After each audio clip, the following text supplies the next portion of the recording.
The meanings of the names. For the states. And some provinces. Alabama. Alabama if you call me a hick even 10 more times. Alaska from All-Lastka, since it was the last state that we stole from the Indians. We would have taken it sooner, but we didn't know it was full of oil and gold. Arizona. Perhaps from the autumn Indian word for little spring, since it is summer there all year long, kind of like being in the twilight arid zone. Arkansas. Arced we still in Kansas? No, Dorothy, not anymore ever since the flood. California. Californicate. A loose state with few clothes. Looser still after the next earthquake. Best to take out no-fault insurance. Colorado. From the color ado, meaning much ado about ruddy or red. Connecticut. A paradoxical state since first they connect, then I cut. What's it going to be, guys? Delaware. Named for Sir Thomas West, huh? Baron de la Warr. Oh. I was not even aware of Del, nor of the state, since it is so small. Florida. Where's the floor, Ida? It's under sea level now. Georgia. In honor of George II of England, for he was a cross-dresser, I suppose. Hawaii, how are you? Meaning aloha. Quiz, what state is an island? Nope, wrong. The answer is Rhode Island. Idaho. This is an embarrassing state for women. Idaho. Illinois. Illinois. Or Algonquin for the tribe of superior men. This being the same thing. Indiana, meaning land of Indians, or for a friendly squaw endearingly known as Indiana. Iowa. I owe you something. Well, forget it. Or from the Iowa River, which was named after Iowa. Kansas, from a Sioux word meaning people of the south wind or Can's asses. Kentucky. From an Iroquoian word Kentaten, meaning land of tomorrow, for it is still a very backward place. Louisiana, in honor of Louis XIV of France and his secret lover Anna. Maine. First used to distinguish the mainland from the offshore islands. Not very funny. Maryland, in honor of Henrietta Maria, Queen of Charles of England. No gay marriages are allowed here, nor any practicing of marriage without a license. Massachusetts, a sneeze in Catholic Church. Michigan, from the Indian word Michigana, meaning great or large lake. Or after Mitch, who began the state. It's not finished yet either, for it is the only state still in two pieces. Minnesota, from a Dakota Indian word meaning sky-tinted water or a small soda. Mississippi, named after Mrs. Zippy. Missouri, named after Miss Uri. Montana, named long before Hannah Montana. Nebraska, from an Oto Indian word meaning flat water or utter wasteland. Nevada, Spanish, snow-capped. Casino odds, handicapped. New Hampshire, from the really old English county of Hampshire, really. New Jersey, they always buy and wear new sports jerseys. New Mexico, new place of Mexitli, an Aztec god or leader who snuck across the border. New York, in honor of the Duke of York's new playground. North Carolina, in honor of Charles the Verne of England's wife, Carol, and his girlfriend, Lena. North Dakota, from the Sioux tribe, meaning dock hold, no? Ohio, from an Iroquoian word meaning great river. It is not high in the middle and round at both ends, but is totally flat. Oklahoma, from two Choctaw Indian words meaning Oklahoma tonight. Oregon, unknown, but all the ore is a-gone now. Pennsylvania. Pennsylvania in honor of Sylvania, who invented the first pencil. Or in honor of Adam, Sir William Penn, father of William Penn. Who invented the first pen somewhere out in Penn's Woodland. Penn State. Name has been changed to State Penn. Rhode Island, from the Greek island of Rhodes. It is not an island, but Hawaii is. South Carolina, in honor of Charles the Warren of England and the more southern parts of Carol and Lena. South Dakota, from the Sioux tribe, meaning we don't get along with North Dakota, or so cold. Tennessee, where one can see the best tennis players. Texas, stolen from Mexico, but now it seems as they're taking it back, Tex. Utah, from you tall as a mountain, or you of certain sect need 12 teenaged wives for certain sex. Vermont, from the French Vermont, meaning a green mountain out of maple syrup. Virginia, in honor of Elizabeth, Virgin Queen of England. They may check you at the border when you enter to see if you have been entered. Then you may live happily thereafter in Virginia, but your wife may get jealous. Washington, in honor of George washing a ton of clothes full of dirt. He slept around a lot in any old place, it seems. West Virginia, in honor of Elizabeth, Virgin Queen of England's western untouched regions. Note, East Virginia blew away in a hurricane. Wisconsin, French corruption of an Indian word whose meaning is disputed, possibly meaning, wish you'd come and sin. Wyoming, from the Delaware Indian word, meaning mountains and valleys alternating, the same as the Wyoming Valley in Pennsylvania. Wyoming, did you not stay in Pennsylvania? It wasn't even worth a penny. U.S. Virgin Islands, no one lives there anymore. All have been disqualified. Marriage, a state of confusion. District of Columbia, a state of confusion. Ontario, a suburb of the U.S. Newfoundland. Not new anymore, for the rest of Canada was much newer. Named after a newfound land, was recently blown away by Hurricane Igor. Quebec, actually a part of France. Alberta, named after King Albert, who was also a queen. Yukon, can't say yuck on this place, or my friend Scheherazade might get mad. On the road to Kingston, New York, the other day I was happy to see that the rains had returned and that the drought was ending. I stopped to do a little fishing along the way, and it reminded me of a fish I'd caught during the dry season. I'll tell you about it now. It took me a while to get over it. It was so dry that I could walk across the reservoir and the creeks. The water was shallow due to the drought, and most of the fish were swimming sideways so they could stay underwater. Then I saw a rather amazing sight. One fish was leaping from puddle to puddle, sometimes crawling across the dry land in between. I threw away my fishing pole and caught this fish with my bare hands, thinking of the delicious fish fry dinner that I would have that night. I put the fish in a bucket of water in the front seat of my car to keep it fresh during the long drive home. Every so often that fish would poke its head out of the water bucket and look at me, sometimes even trying to jump out. Finally, it did get out of the bucket and sat on the seat next to me. It was then that I realized that I could never eat this fish. About the same time, a brilliant idea struck me.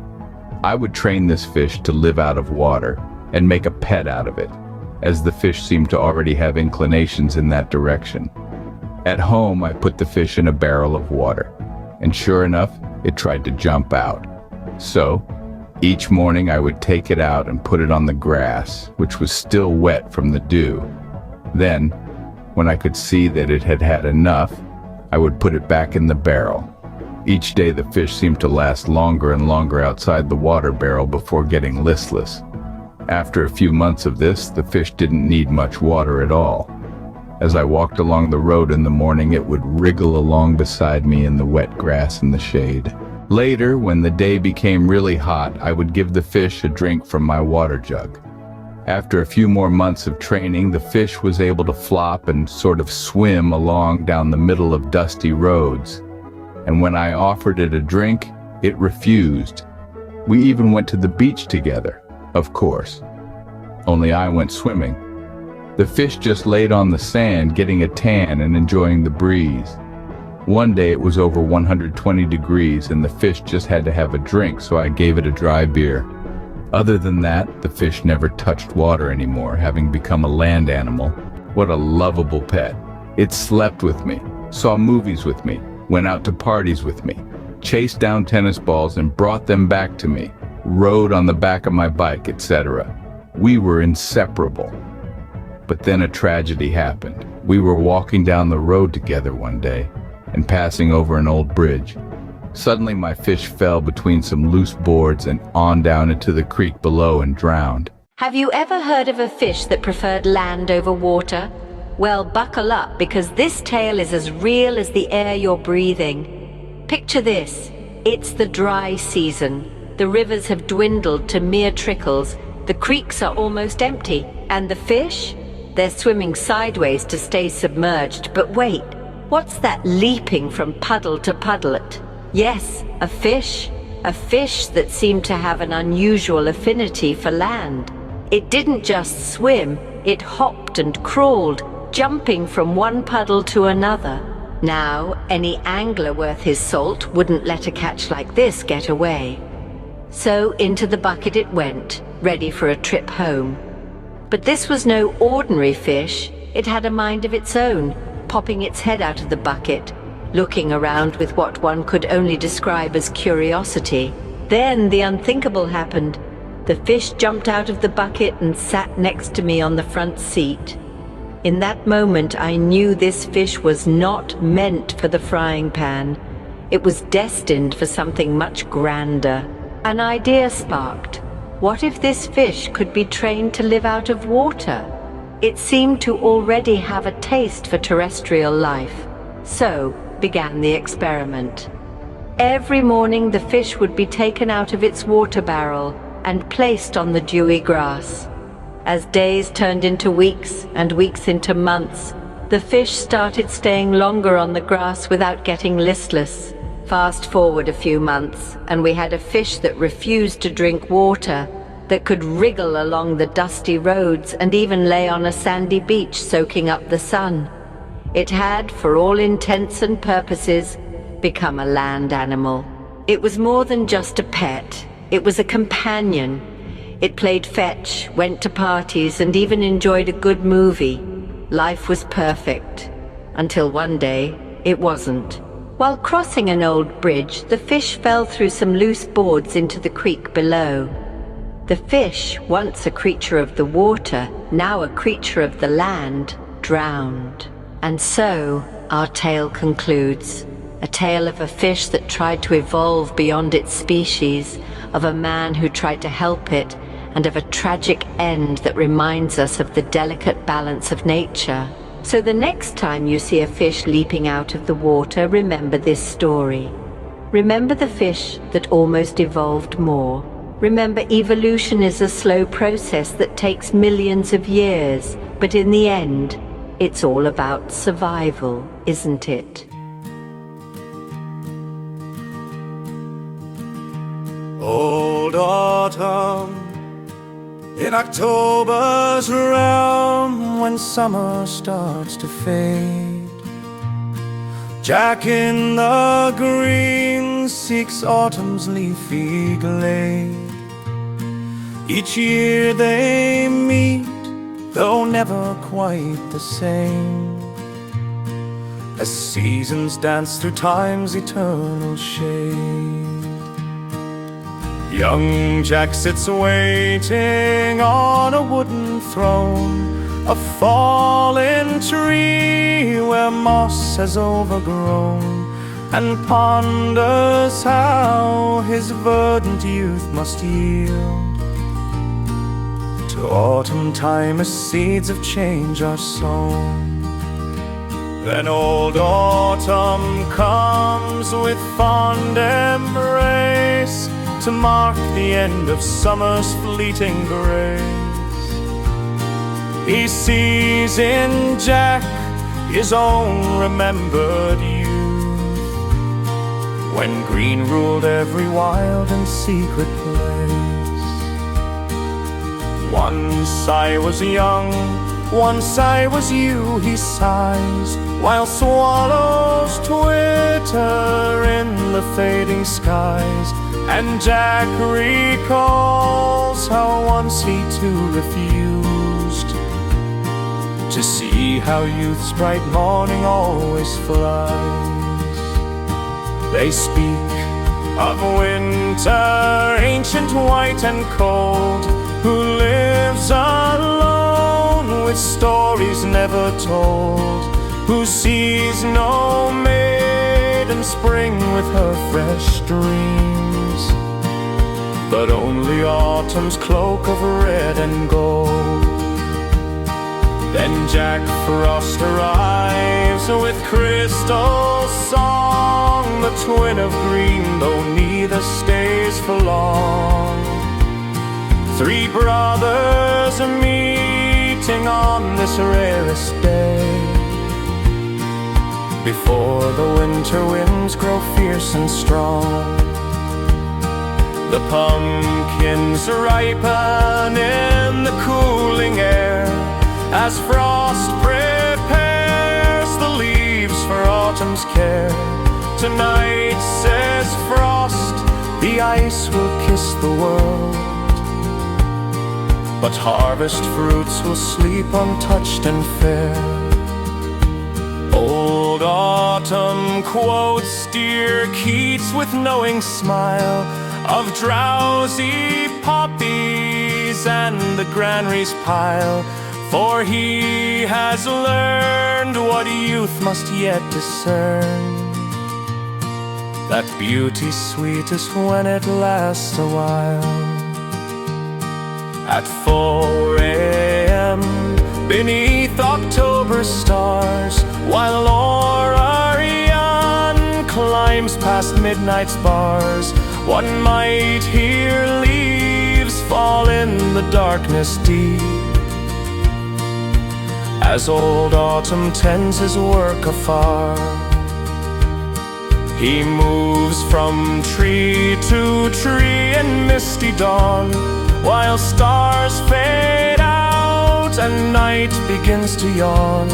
Each rustling leaf marks where his feet have passed, as summer's final curtain is withdrawn. So turns the wheel of seasons year by year, as youth gives way to age and far to near, while Jack in the Green must someday take his turn, when old autumn's task grows too severe.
She loves the road trips the autumn colors call, so we were off on the ups and downs.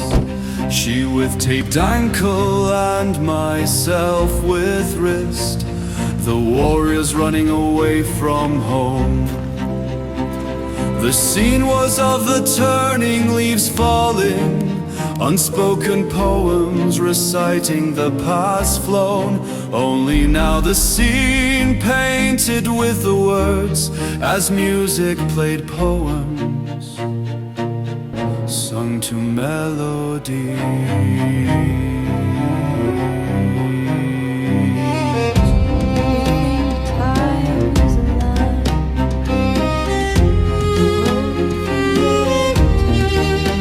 But it's not. It's a room. Country roads, quaint inns, dilapidated barns. What's this, a dance hall lighting the dark path? We dance the song of evening, bells rung in a twilight zone in nowhere's middle. The music played past, but not yet past, for it was in recent memory recalled. Newly savored sensations continued on, those which could be presently known. Mind anticipated the coming tones, the transitional middle blending it with those sounds not totally gone.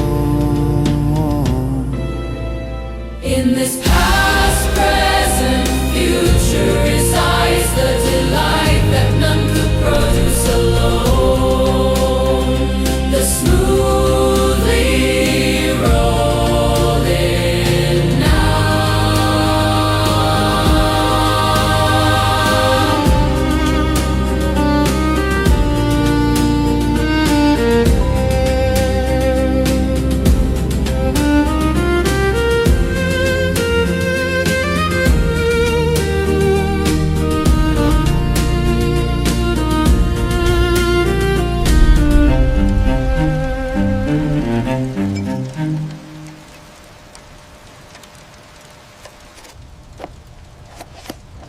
Some lives are written in bold. Mine is written in footnotes. A quiet, orderly existence. Just as I have always preferred. But in the silence, the stories sometimes whisper back.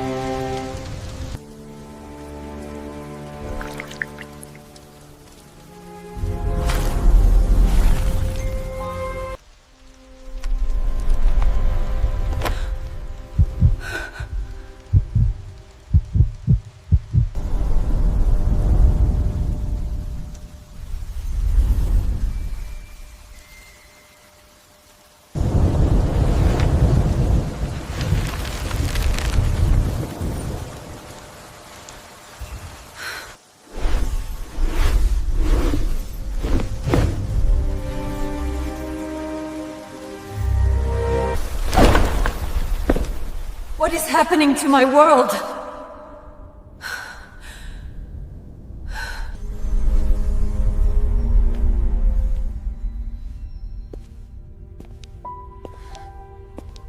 Order has been my sanctuary, my shield against chaos, against feeling. Now chaos has wings.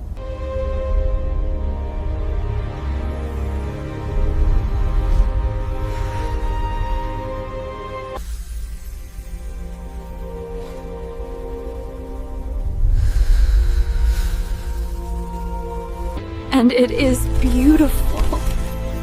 Beautiful.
Elara, what have you done?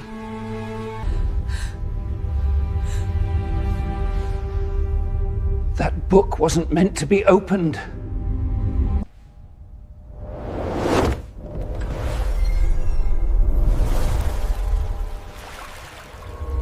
You can't force it back. It's not about control, Elara. It's about understanding its path.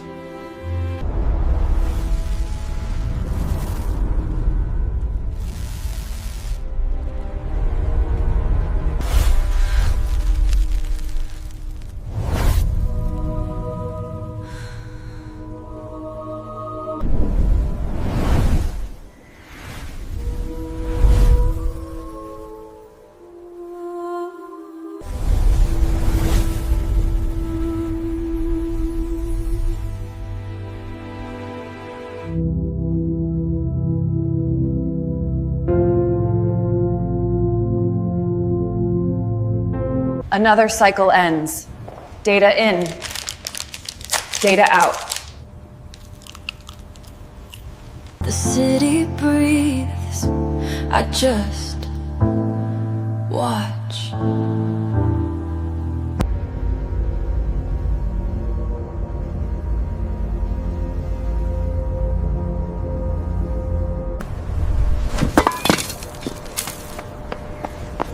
Just another piece of trash. Leave it! Just trash. Keep moving.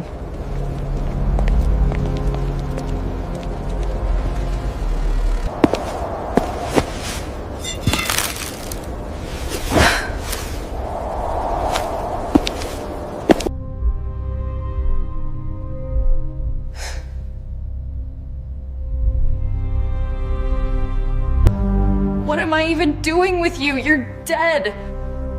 Just broken. Like me.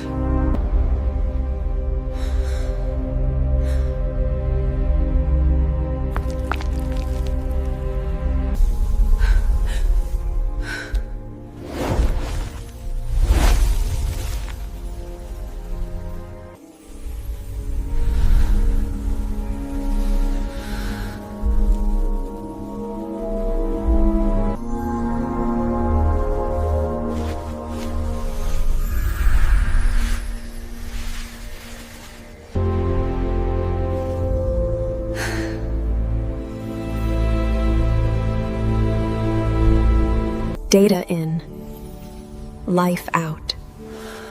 And for the first time, I think I'm breathing too.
Here are many fine treasures. I have the one and only jewel-encrusted edition of the Great Homer, Rubaiyat, that I fished up from the Titanic lying on the floor of the North Atlantic. Here, as well, Aristotle's lost book, Beyond Metaphysics, and, 2. I have some nuggets of gold found in the original Garden of Eden that I located in the heart of the Amazon jungle, wherein lie massive fields of ladies' slippers and all of the flowers of paradise, and the Celtic chronicles that I found in an iron box beneath Glastonbury Abbey, telling all of the tales from the Dark Ages, and, from the tomb of the Holy Sepulchre, the Holy Grail itself. Here, as well, a sliver of the true cross, a small vial containing a drop of the Virgin's milk, a pebble, from a moon rock, given to me by a polymath who works for the president, a smart thinking and talking cricket named Crick,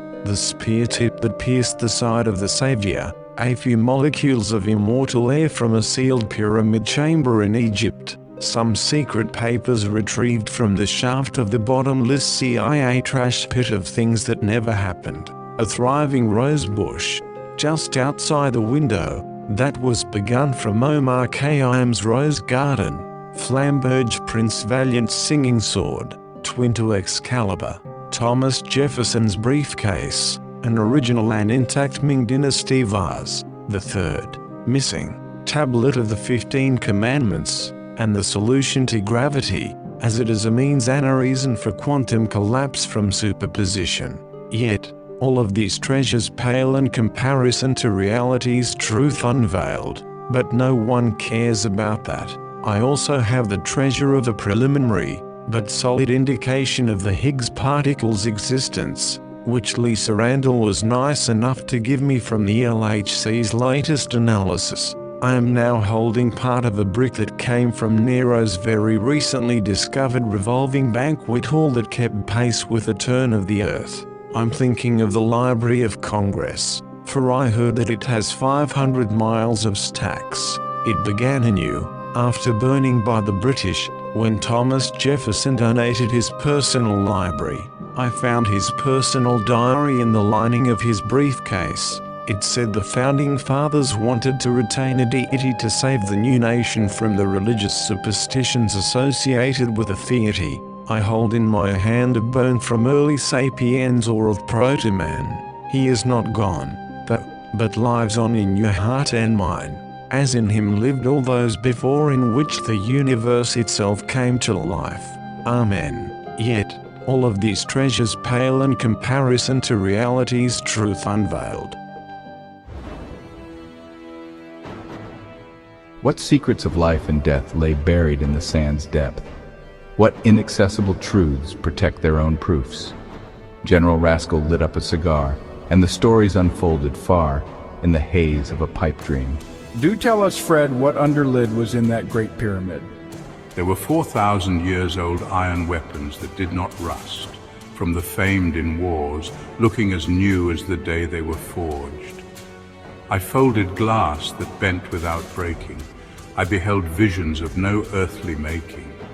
I drank from a vase of flower stems that poured water without end, and filled an entire tub from it, bathing away all my dirt and dust. A compass needle went around and never stopped, I found. I ate a cake, but I still had it. Yes, I had the cake and Edith too. I saw the starry skies and all through solid rock walls. I entered a room that had no doors or windows, but just floors. There was light within the room, but no flame or openings to those tombs. I looked into a grain of sand and saw eternity and Neverland. Outside, I saw the Sphinx. Its glance was fixed on something else. It was the glance of a being who thinks in centuries and millenniums. I did not exist and could not exist for it was the face of eternity.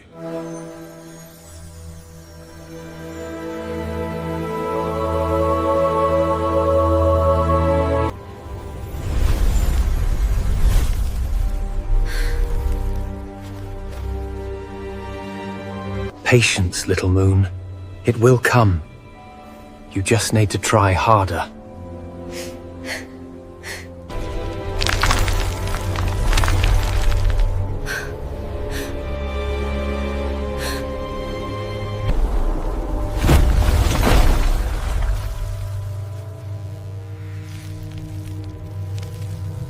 The Heartwood is dying.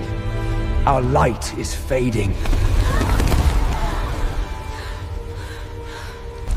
How can I save our home? My own magic is broken!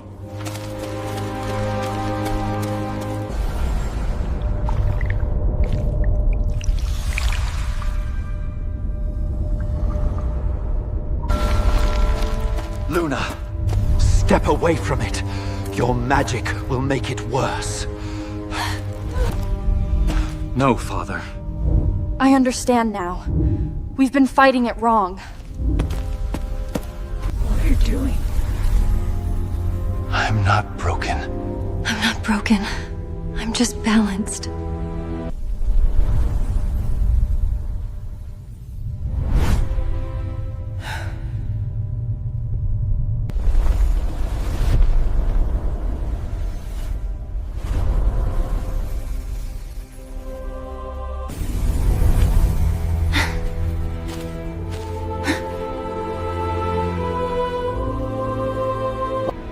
We fear the shadow in the world, but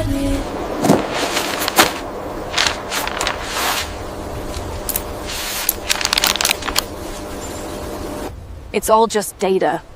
Wavelengths of light. Chemical reactions. Cause and effect.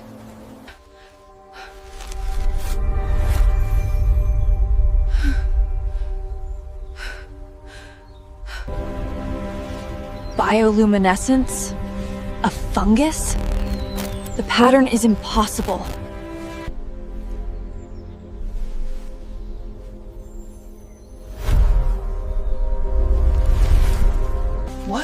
What was that?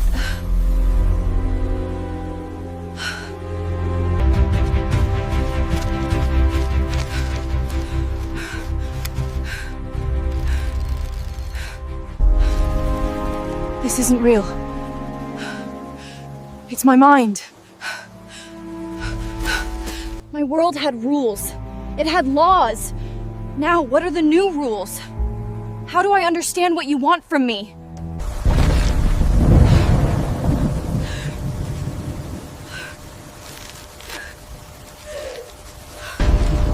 The data was wrong. My measurements meant nothing. I was lost.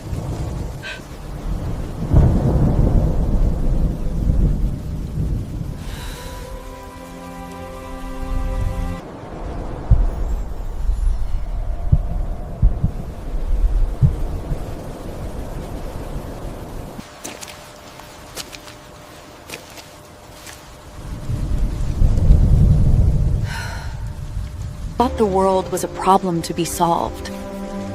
But it was a story, and I was finally learning the language.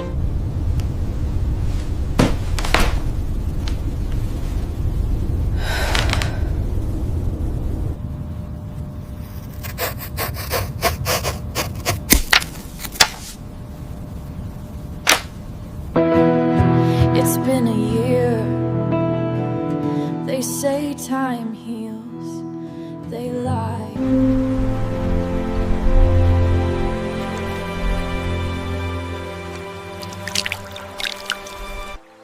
We used to come here before everything.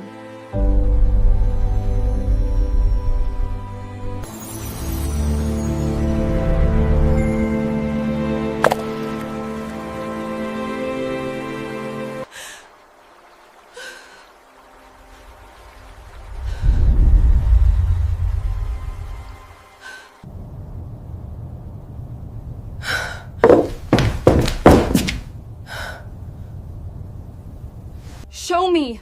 Please! Show me again!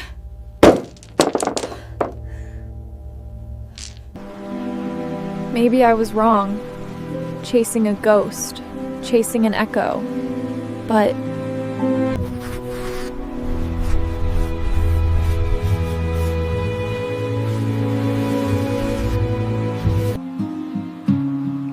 I can't bring you back.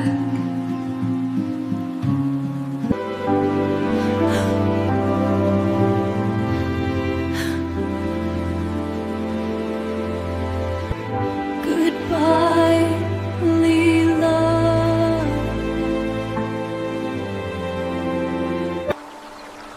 The magic wasn't in the stone. It was waiting in my hands all along.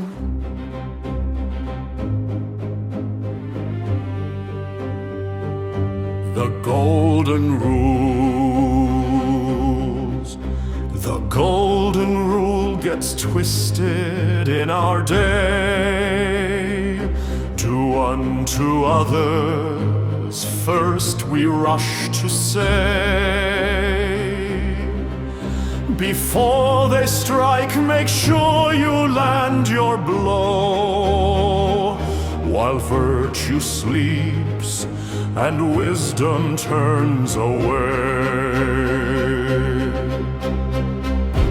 One spouse alone makes life monotonous.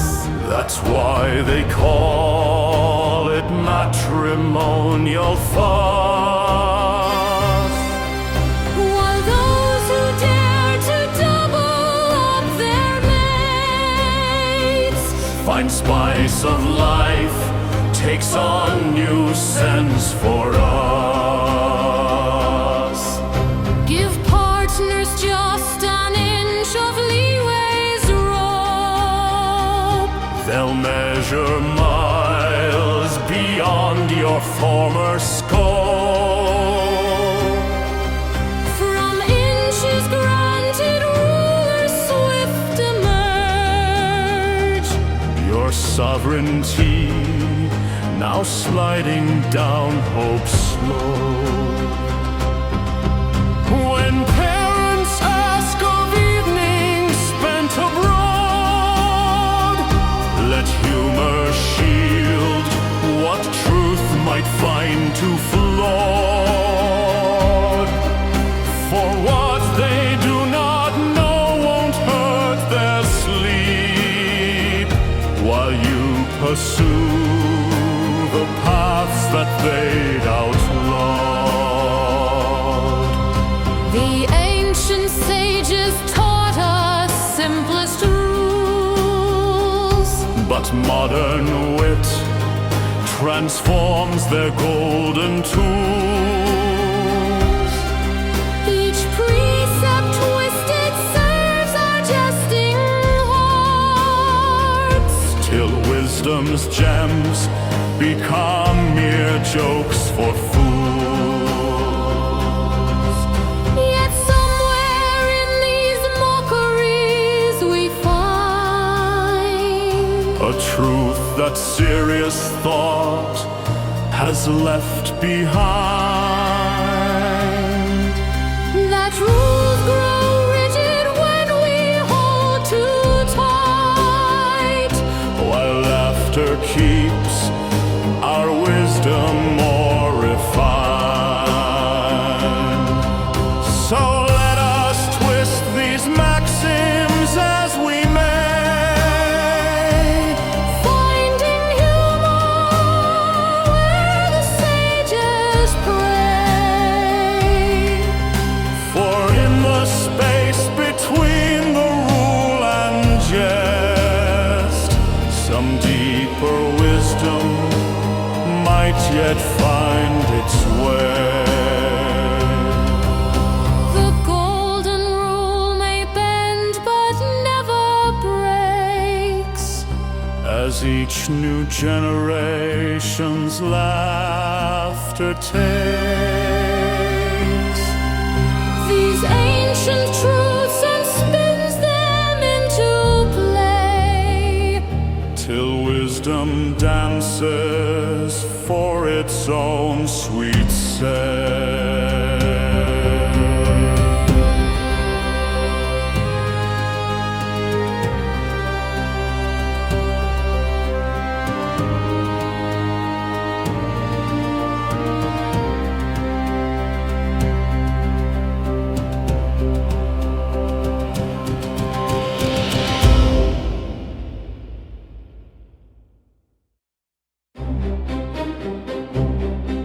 Road signs, when yellow lights flash warning in your way, just speed toward light speed's relativist play.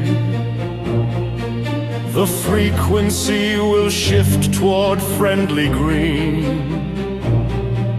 At least that's what dear Einstein's laws would say. the cyclist's path by traffic rules divine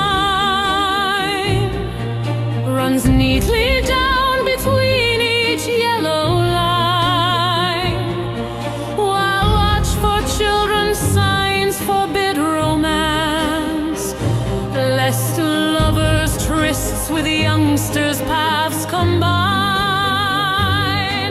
When speed zone beckons with its lettered call, your foot should press the pedal to the wall, while stop ahead warms craniums in your path. Best dodge the noggins lest your fender fall. At four-way stops, deploy each brake you own. Foot brake and hand brake, gears ground down to bone. For good measure, drag your foot as well. Four ways to stop where four roads meet alone. When roadwork signs appear along your route, applaud the pavement's daily toil and suit. For streets must labor like the rest of us, though how they earn their livings in dispute. All drivers sort to simple types with ease. The morons crawl like turtles in disease, while idiots flash past at rocket pace.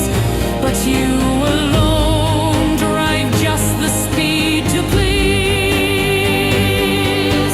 Poor pedestrians claim their right of way, but right of death more truly marks their sway. For laws of physics trump the laws of man, when flesh meets steel on traffic's fatal day.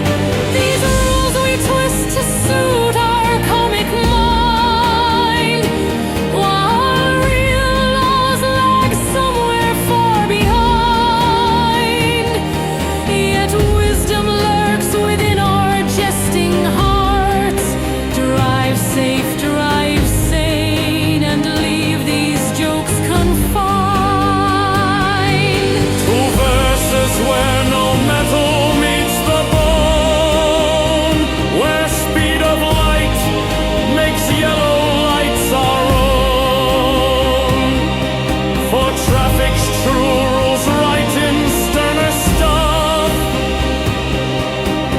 poetry's light touch has ever shown.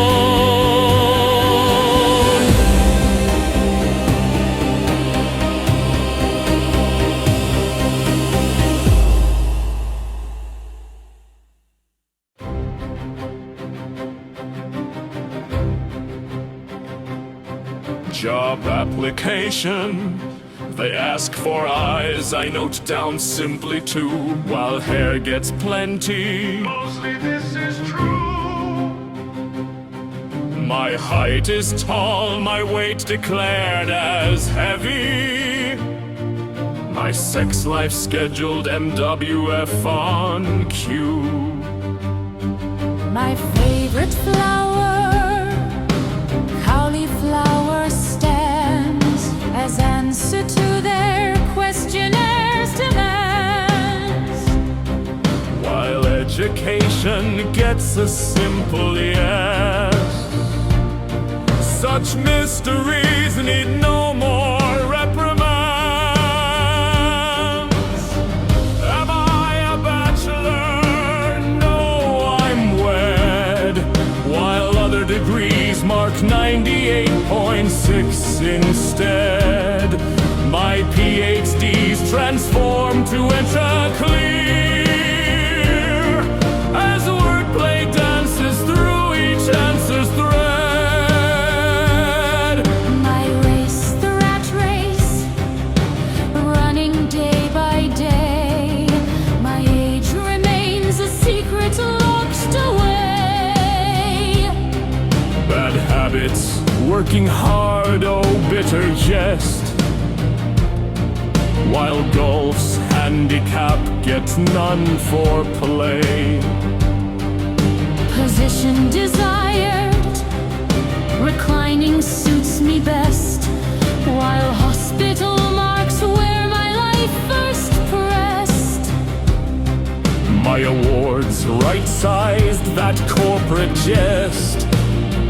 That means they showed me to the door with zest. The medicines I take, tobacco's leaf and alcohol provide their sweet relief. While Leo signs the bottom of the page, as stars themselves bear witness to my grief. Such forms that seek to trap us in their square deserve the wit that turns them light as air. For who can cage a soul in checkboxes, or measure life by what we answer there? So let the bureaucrats collect their files, while we respond with wisdom wrapped in smiles. For truth lies not in forms filled properly, but in the jest that bureaucracy reviles. The truest answers often come in play when rigid questions meet with laughter's way. For who we are transcends these paper bounds, no matter what the application may say.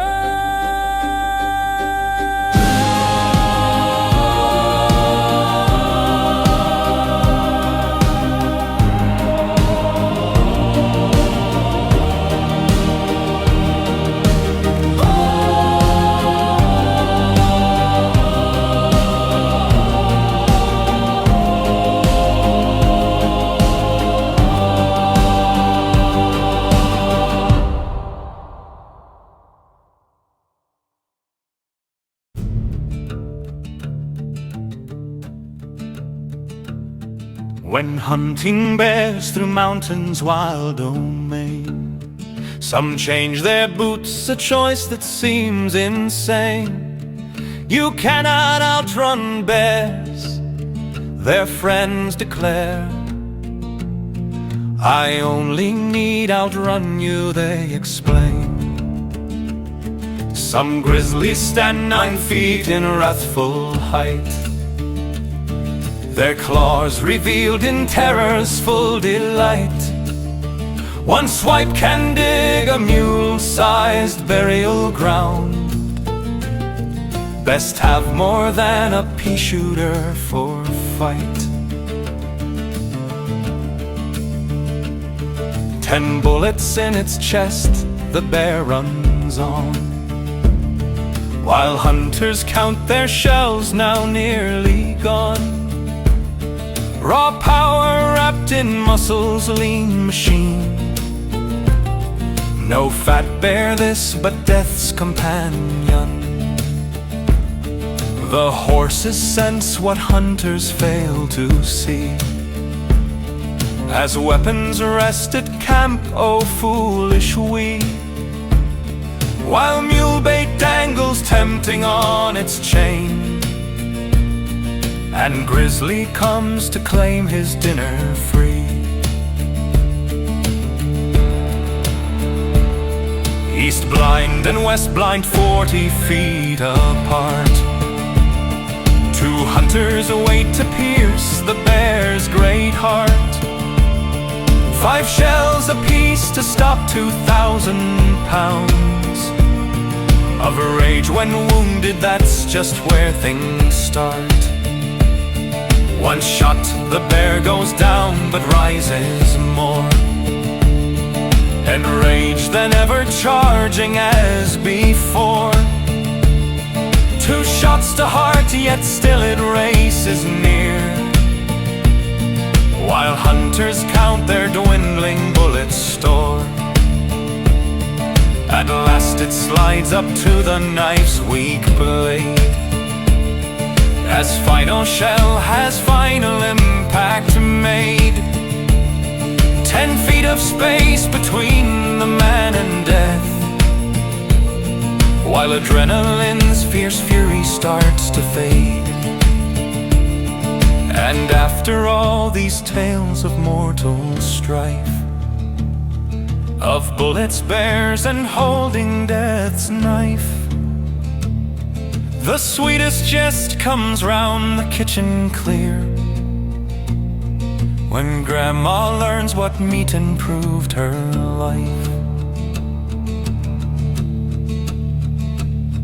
For those who dined on bear with such delight, found sudden aches when truth came into sight. Though week old feast had caused no prior pain, now phantom illness grips them in its bite.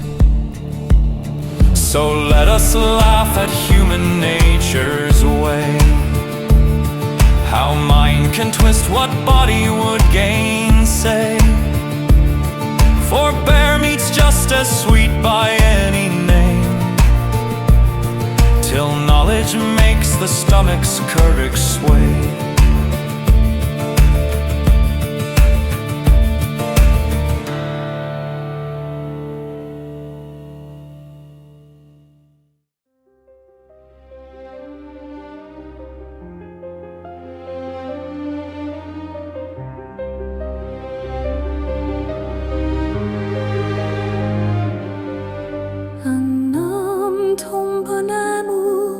Ses yeux. A man falls in love through his eyes. Une femme traverse ses oreilles. A woman through her ears. Plus tard il renverse. Later it reverse. Une femme prend note de tout ce qui sera fait. A woman notes everything to be done. Mais l'homme ne connaît pas le voir. But the man does not hear the seeing one. Mais il y a encore de l'espoir. Comme dans le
very calculating accounting of love. Professor Prof. Pat, teaching Accounting 101-E, gave these opening remarks while mindfully undressing the entire female Catholic student body. We will use the calculator to count the numerous ways that love can be made, even ×2, as well as to use our many calculating buttons to more fruitfully multiply. As for the 0 point, there is no dividing that way, so always wear a raincoat while in the shower, for if the Maker wanted us to be totally naked, we would have been born that way. Never mind. But please do wear a tiny raincoat with a little hat to safely have sex. And therefore, of course, more oftenly. Plus and minus can make an overlapping summation of 1, or it can amount to a big Eeyore, but hopefully with a lot of steam and smoke made by fire and water. If you smoke after sex, then you are obviously doing it much too fast. Never place a square root in a round hole. Be wary of crediting a debit when in the red. Use the double entry system.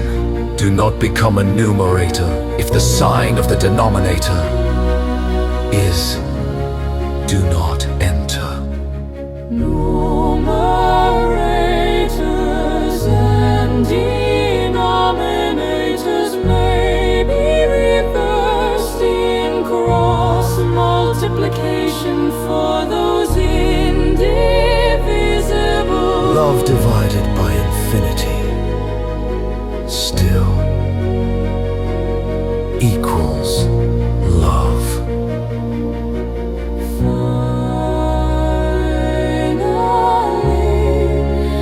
There was one of those talks on how to make a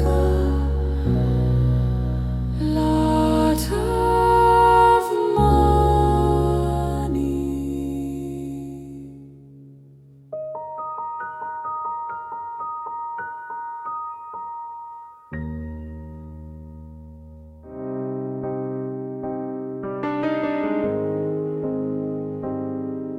The hectic day. Rise early from your sleepless, troubled bed. Still haunted by the work that lies ahead. 80 miles through darkness you must drive, while yesterday stress pounds inside your head. Pour coffee down until your nerves all sing, as morning meetings make their sirens ring. No lunch break sacred from the work's demands, each sandwich wrapped in talks of everything. When standard hours fade to overtime,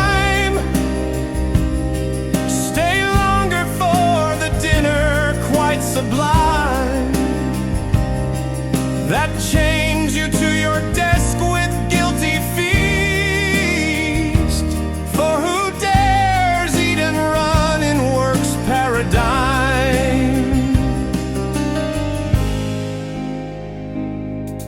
Your briefcase swells with tasks not yet complete.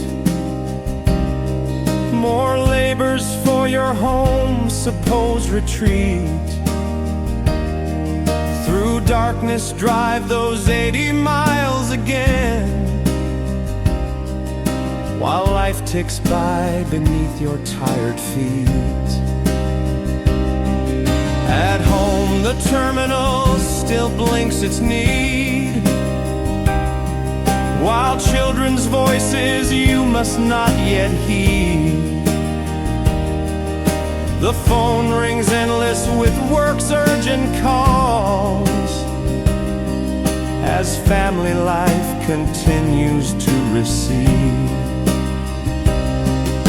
The dog and cat receive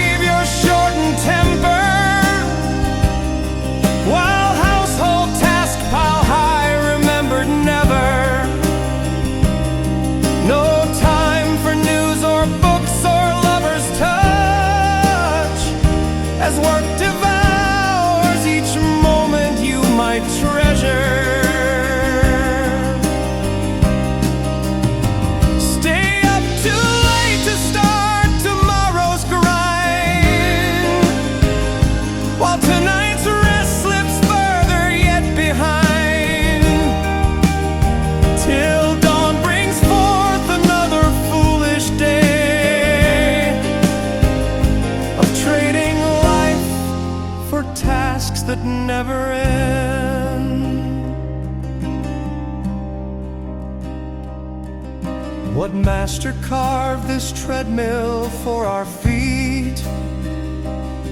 What prophet justifies this life incomplete? While love and joy and wonder slip away, we chase the ghost of success down the street. The fool who measures worth by work alone finds home becomes a place unknown, ungrown. While life, that precious gift of numbered days, dissolves in tasks that cannot life atone.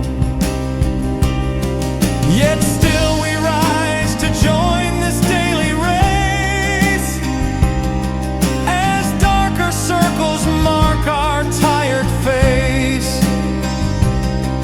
till wisdom finally breaks through coffee's haze, that life means more than work's relentless pace.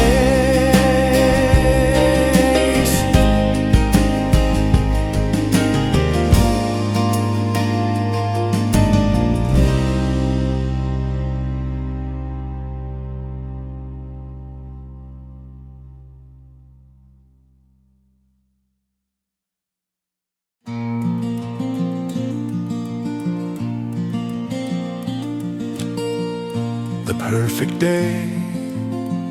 Let morning wait while dreams unfold their play, as cool winds through the window find their way.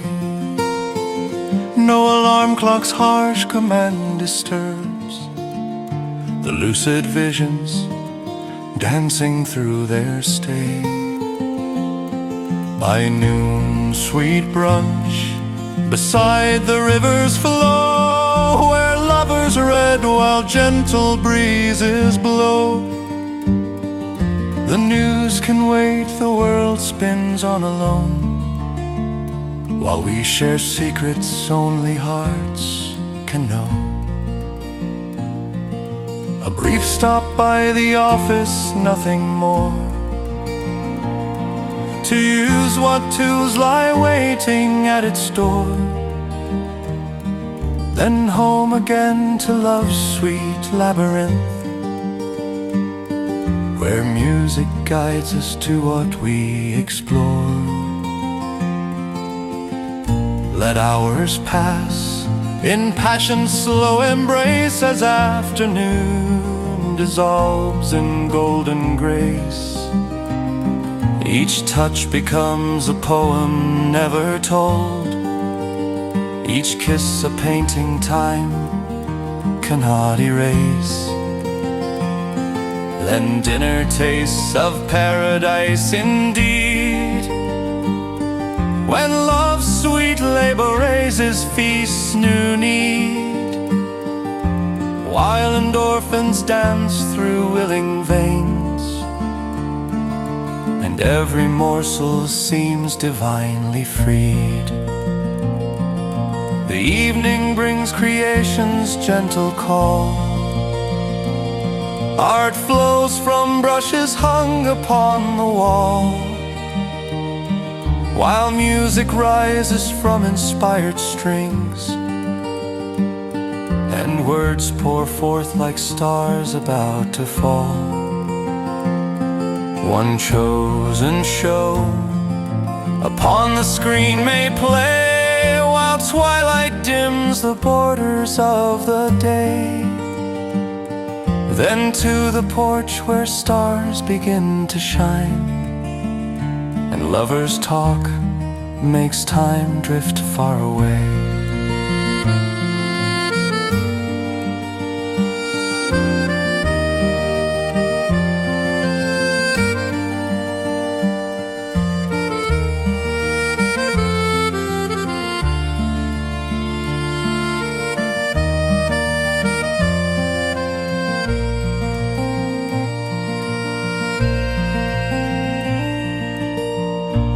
Second coming of love's sweet delight prepares us for hear the dreaming of the night. In close embrace we drift to realms unknown, where virtual worlds await our spirit's flight. Such perfect days remind us what life means beyond the rush of mundane work routines, when love and art and leisure weave as one to paint reality in richer scenes. Let those who measure worth by labor's cost count up the precious moments they have lost, while we who know time's truest value well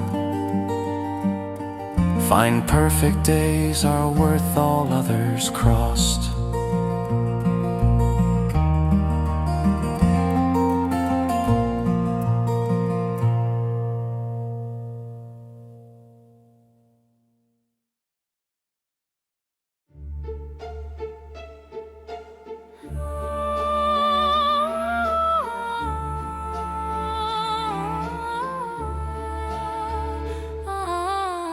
I took a road trip through the universe recently.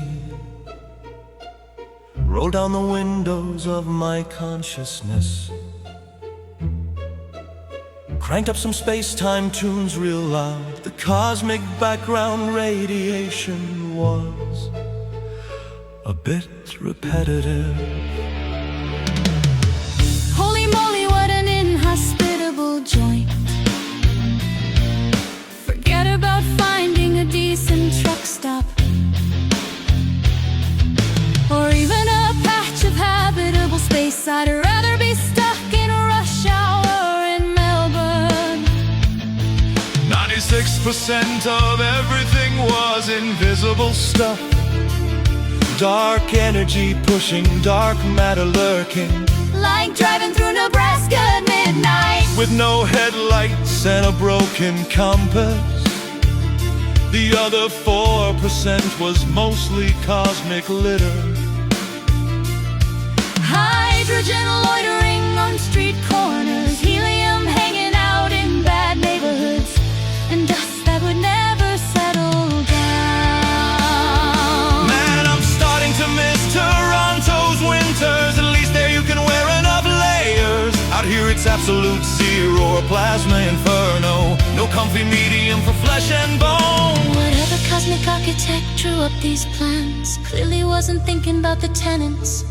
No OSHA regulations, no safety rails, just vacuum radiation and chaos galore.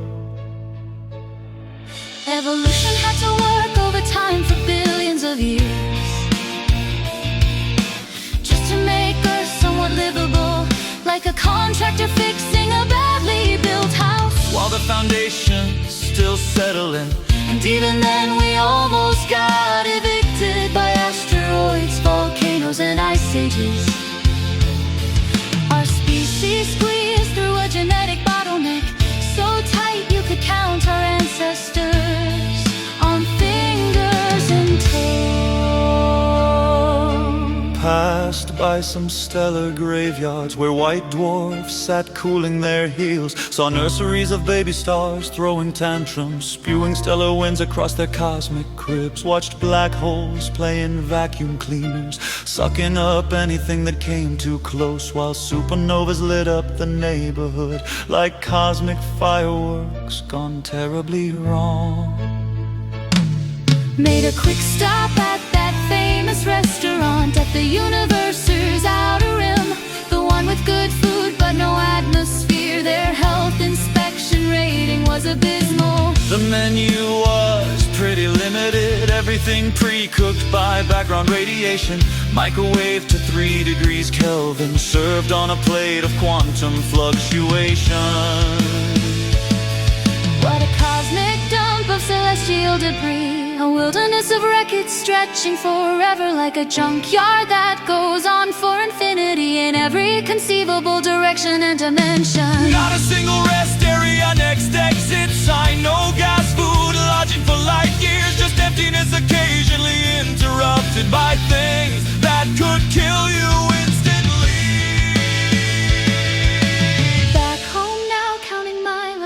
quarks, realizing that after 14 billion years of cosmic evolution's trial and error, we somehow slipped through probability's fingers. Like winning the lottery while being struck by lightning during a solar eclipse on a leap year.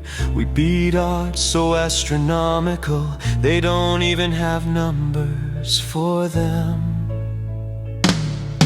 Wait, what's that in the rearview mirror? A mountain-sized rock with Earth in its GPS. All that cosmic luck about to cash out, like a rigged slot machine's final spin.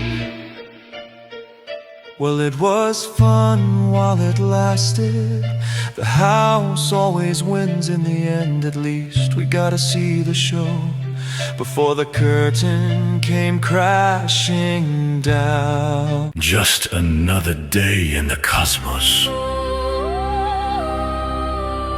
where time deals exclusively in infinities, and life is just a temporary glitch in the universal operating system. Perhaps somewhere past Andromeda, there's a better designed universe with comfortable temperatures and free parking for conscious beings. But I doubt it.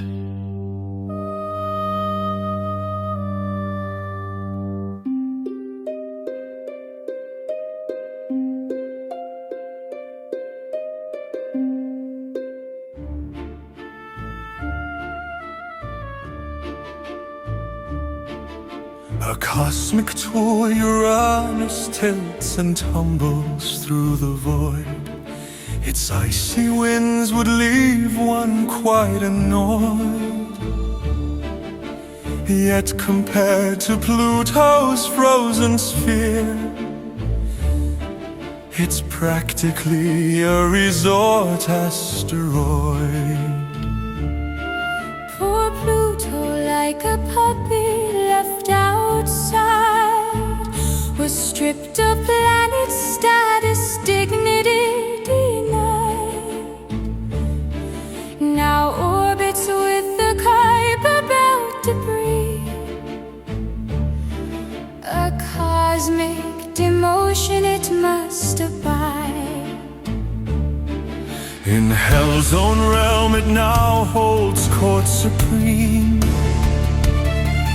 with Charon dancing round in endless dream. Better king of dwarf worlds, so they say, than ninth planet in the solar team. I venture down to Venus' clouded face, expecting something of celestial grace. Instead found acid rain and crushing weight. No goddess would choose this as dwelling place.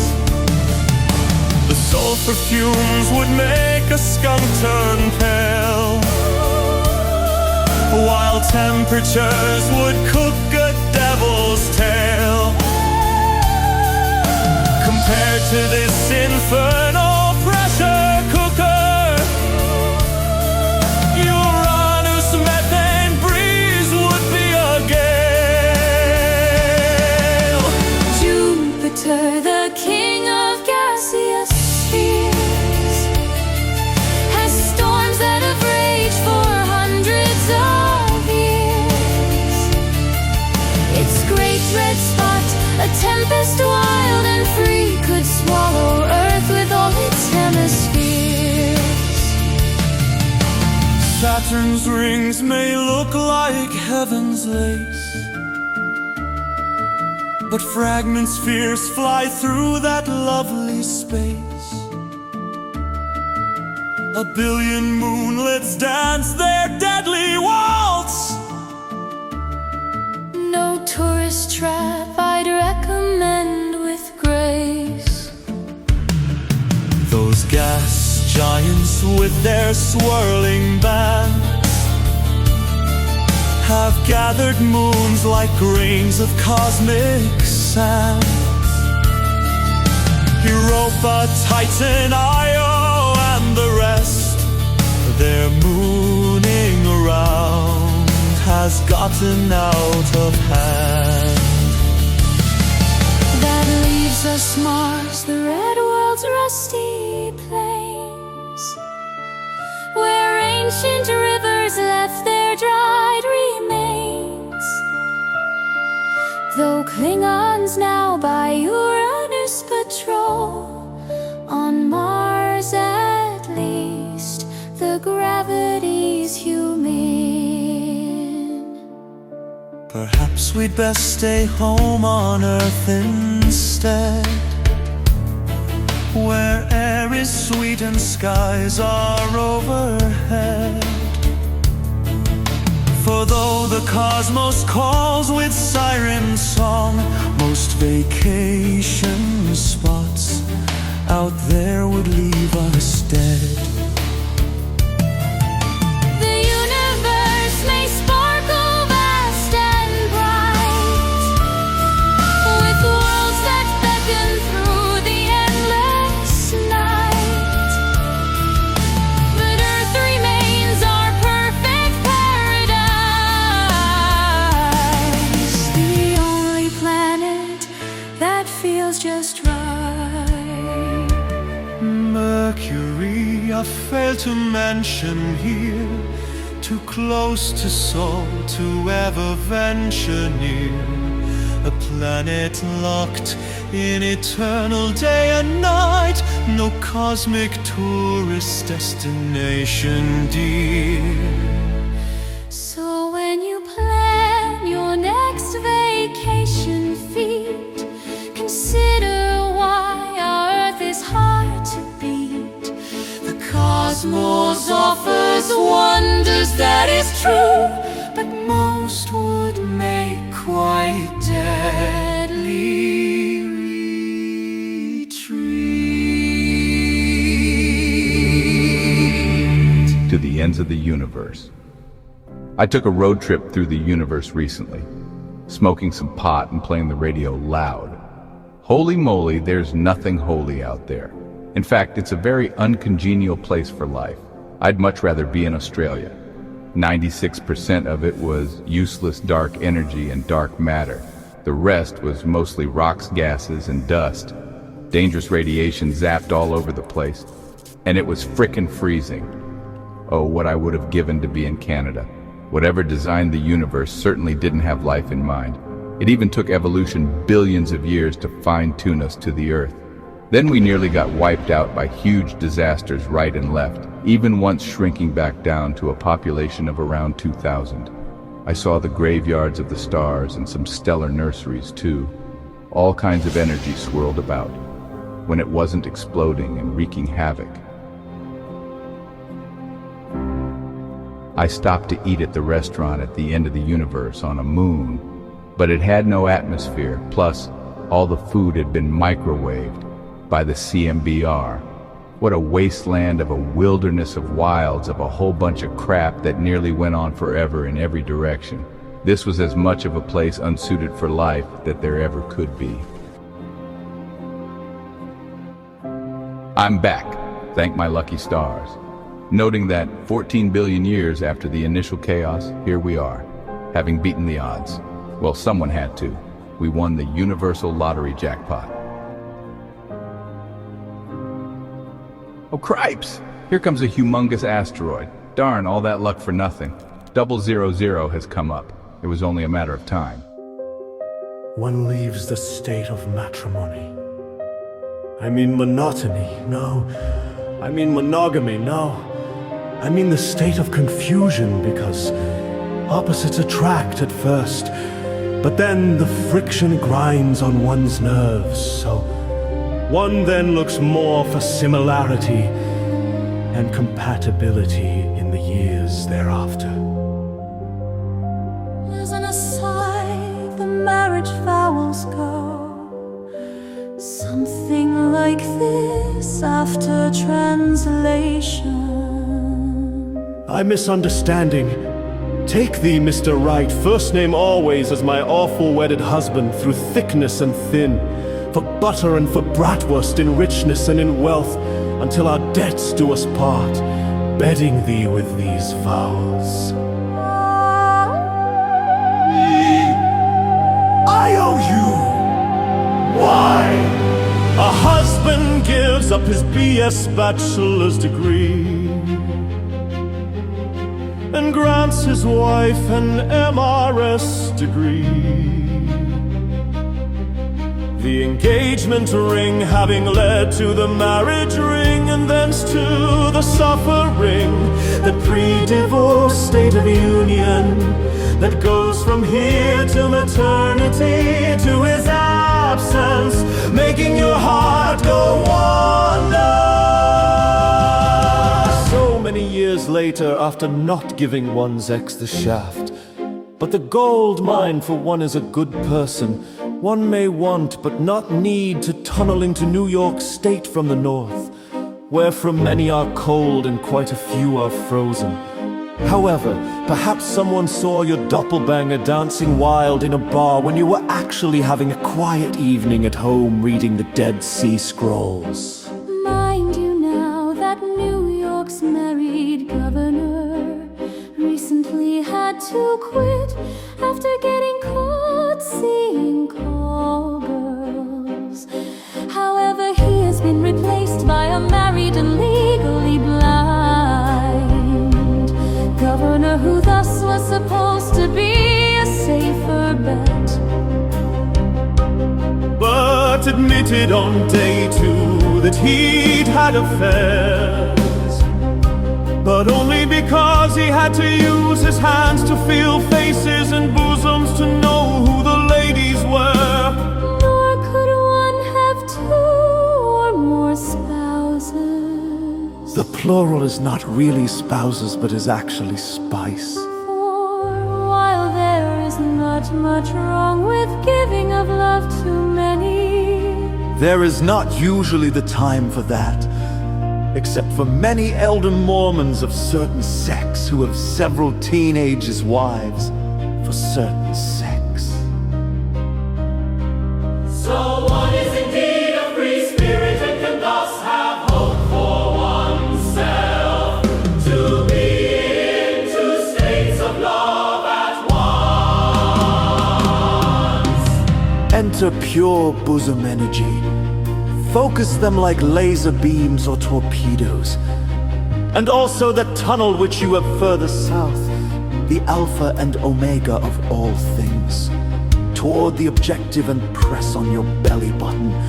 This will send waves of pure balsamic sextronic energy that will turn into a holographic image for him of you, and you of him, and all that you mean to him, as the superpositioning that is here, there, and everywhere in this tunnel of love, powered by a rainbow, one that will ever envelop the 2 in a shimmering dome, whenever you so desire.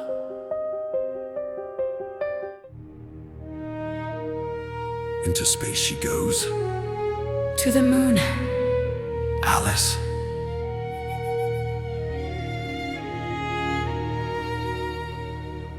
Farewell, cruel world. We are blasting off to form new Edens. Only we humans can do it.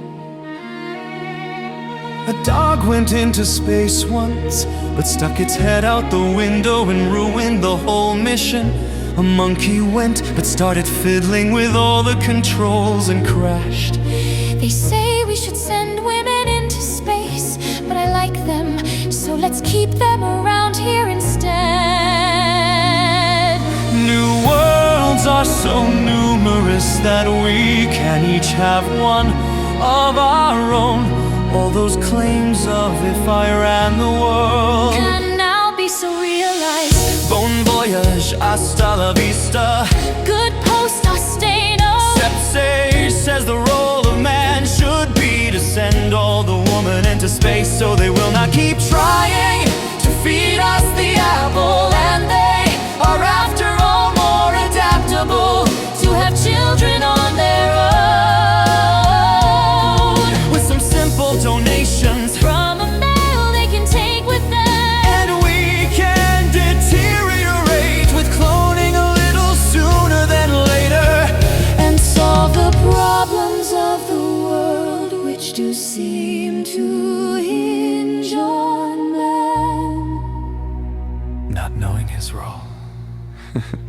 get a dog. Oh, Graham! It's a man's world, Graham. I was reading about Tycho Brahe in the Farmer's Almanac, and it said that he did amazing things, even with a nagging wife. But think of how much more he could have accomplished if your suggestion had been in place back then.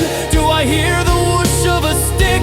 I believe I may see stars soon. Women even ask men to do things, plus saying when, even adding how, but they can only pick none. Maybe one if we are in a good mood.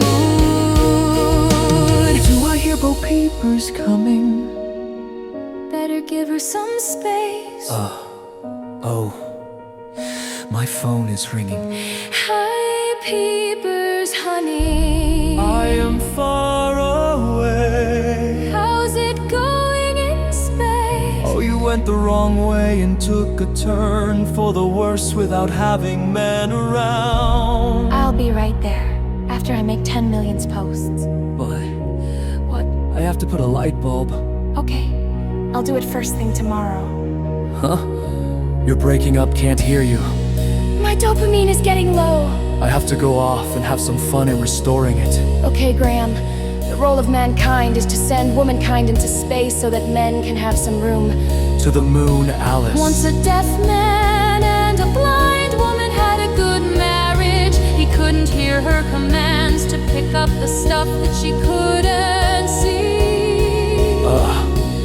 Oh, I have to go erase an email. Too late. Hi, honey. I'm out with Graham. We are seeing who can pee the farthest furthest since we drank a lot. You are using telepathy. Please, I asked you not to call me here. Oops, I am passing out. My mind is going blank. Then I have to meditate the rest of the day. Okay, Graham.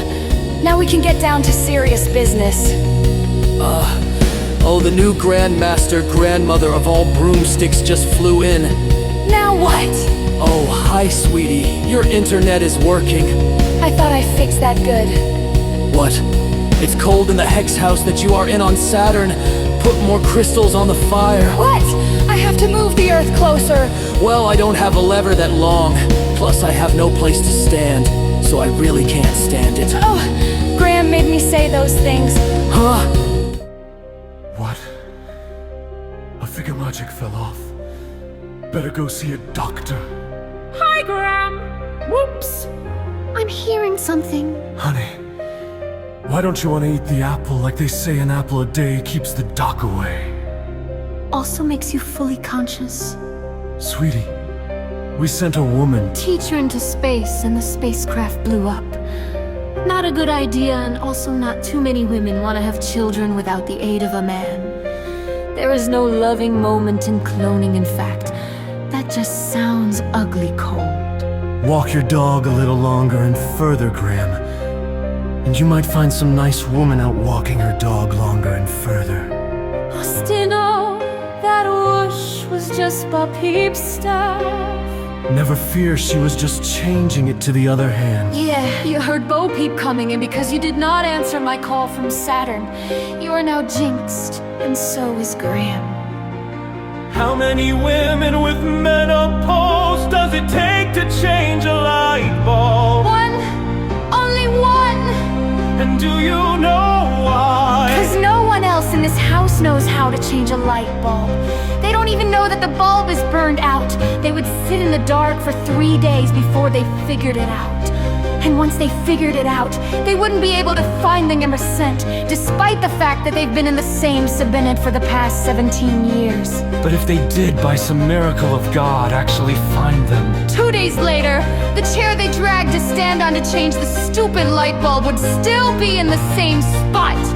And underneath it would be the whapper the freaking light bulbs came in! Because no one ever picks up or carries out the garbage! It's a wonder we had all suffocate from the piles of garbage that are a foot deep throughout the entire house. It would take an army to clean this place. And don't even get me started on who changes the toilet paper roll! I'm sorry, what was the question, dear? Ah, Ostino. When you wake up from that bump on your head, say that I decided to go surfing with Sage and Father Michael, who says there are too many pheromone warning signs here. Why? Exit stage left. Oh, hi home. See you later.